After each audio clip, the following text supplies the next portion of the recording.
Welcome back to the Disney Plus Everyday Challenge, and today we have Lost Treasures of the Bible, Secrets of Faith, Secrets of Faith.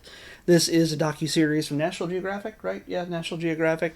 I really should check these things before I come out here and talk about them.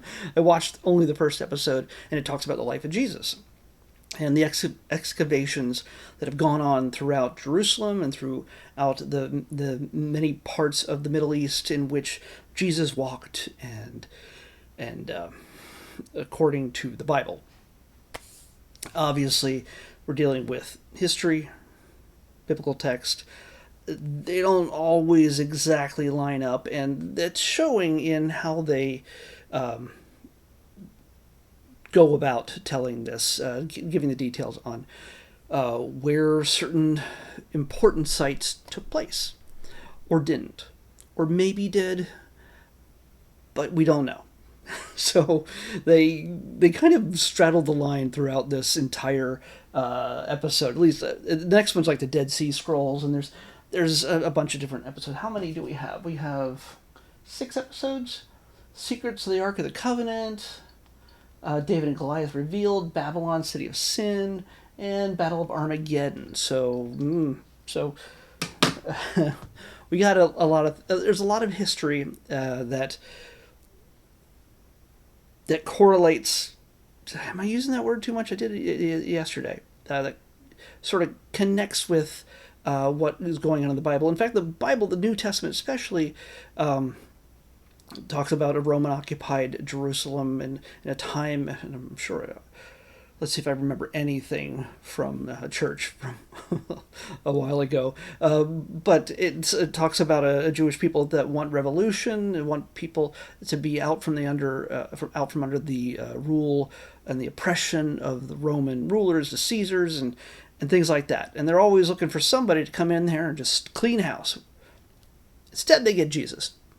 You get a guy who's saying wise things, who's also, while not necessarily upsetting the Romans really don't notice him for the most part.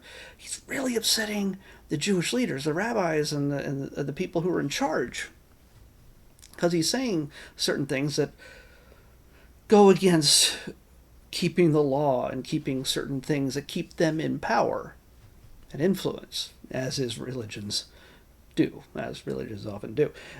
So that's the general story here. But throughout this, the thing that people really cling to is the idea that Jesus was a Messiah. He was a prophet. He was a man who might have been also God, the Son of God, and both, and neither. And also there's a Holy Ghost in there too.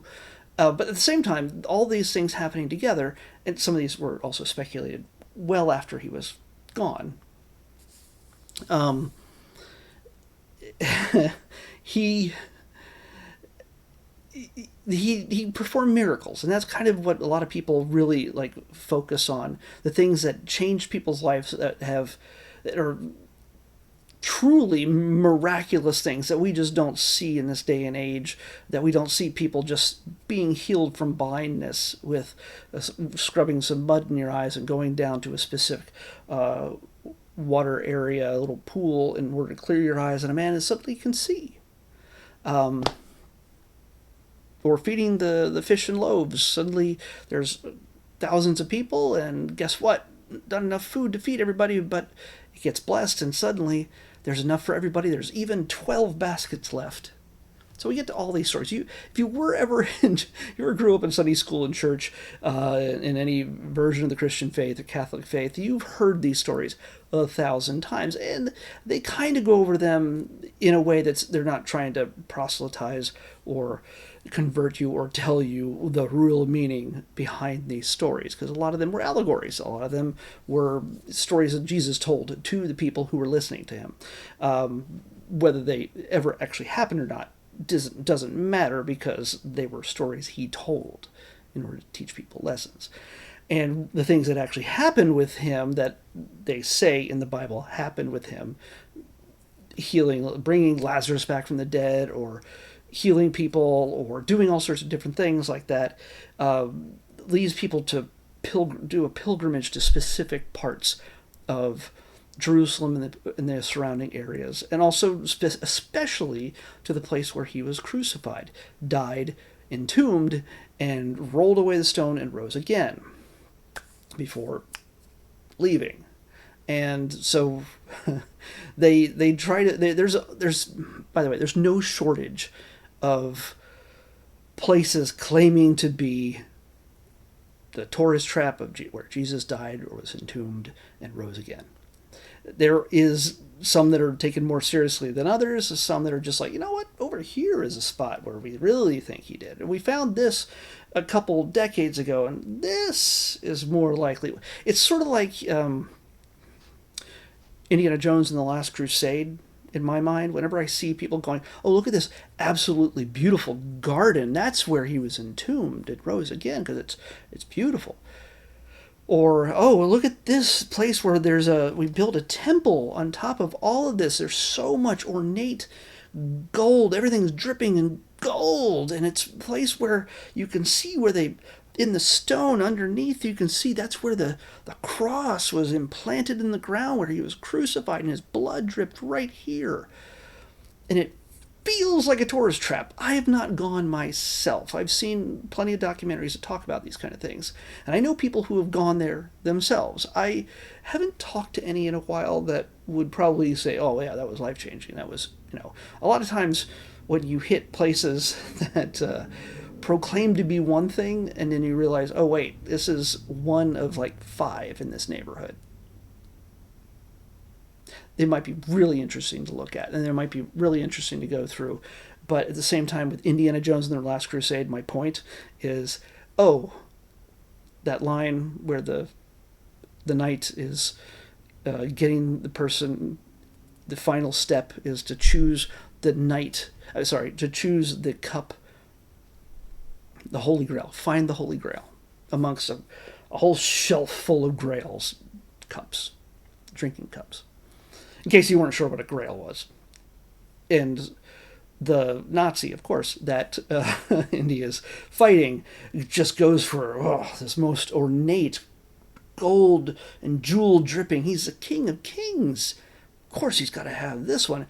Dips it in the water, drinks it, and he's going to live forever. And then he rots away in a second. And instead, Indy, was it his dad who did it? It was Indy, because Indy had to choose it because he's the hero and his dad was shot. So, in order to save his dad, he chose the cup of a carpenter, not a king. And it was a very simple, plain cup. And spoilers, he chose wisely. So did Indy drink? Indy drank it. Is he immortal? Well, apparently he still ages. If you saw Dial of Destiny. And, did he heal his father? Yeah, sure, he just poured it right on there. Healed up real nice. So, yeah, when I say it's I'm diverting mainly because there's so much stuff that's put in that part of the world that's going, this is a place where the Messiah is worthy to be praised. Everything's dripping gold. And just like, that doesn't feel right. If it is the Jesus of the Bible, it is not going to be, he's not a big fan of let's just spend all of our money and in the neighborhood on gold dripping on everything. Jewels. That stuff is better served feeding the people in that part of the world and beyond.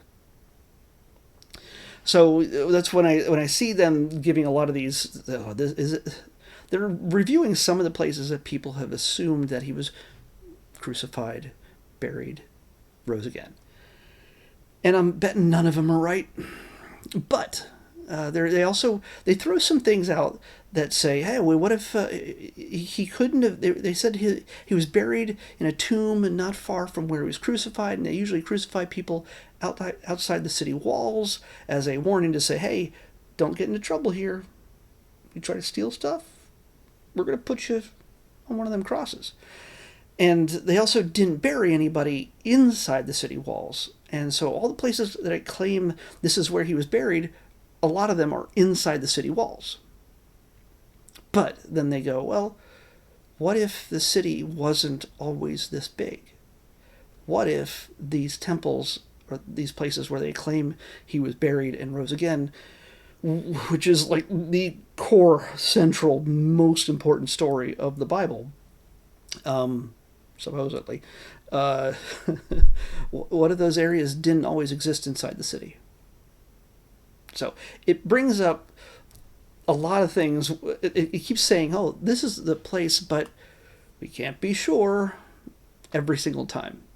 Like, is it really the place? This is the place, but is it really the place? So that, again, they end up straddling a lot of this. And they have people that they interview, the people who know these places, who know these digs, places they've been digging for decades on a one scene, 3 verses, whatever, that take place in the book of Mark or Matthew or whatever. And they spend a lot of time excavating these things, because apparently money can be made if they can just get it just right, get enough evidence and get enough interesting things there so that people can go, ooh, I'm making a flight to Jerusalem and I'm going to go tour that. Tourist money is good money. Just ask Disney World. So, yeah, are they going to find anything definitive in any of these episodes? No. Are there things that are compelling? Yes.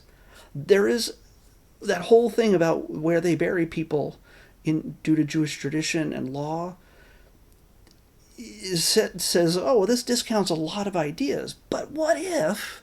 Well, they found, and they did find, an Armenian wing of an area that only certain people saw until a decade or two ago, and then they're like, whoa, wait, there's tombs down here. Like, what? But this is inside the city. So you have to watch it if you have any interest in this kind of thing. I don't think it's going to suddenly, it's certainly not going to save your soul or anything. If you find interest in this kind of history mixed with biblical storytelling, it might, give you some ideas that maybe what you think might be something more concrete, I guess. Or some of it will just, you have plenty of options throughout this to go, yeah, that doesn't fit together quite right. Nobody has still figured it out. But yeah, that's what this is all about. That's what the Bible's about too. Let's pick tomorrow's episode before my battery runs out. 64. Don't run out battery. Oh yeah, we got a short. We have so few shorts. So I'm going to get right to this one. It is Sophia the First, Magical Friends. It's great to have all these documentaries. We're going to be checking off everything but about 7 things by the time we hit October. So, yeah, we're going to have a week's worth of stuff left, but more to come after October 1st. But in this case, we can take a break from the documentaries a little bit from here and there. In this case, we got probably a bunch of shorts. Maybe one. I'm not sure. We'll find out next when we watch Sophia the First, Magical Friends on the Disney Plus Everyday Challenge. I'll see you back here tomorrow with that.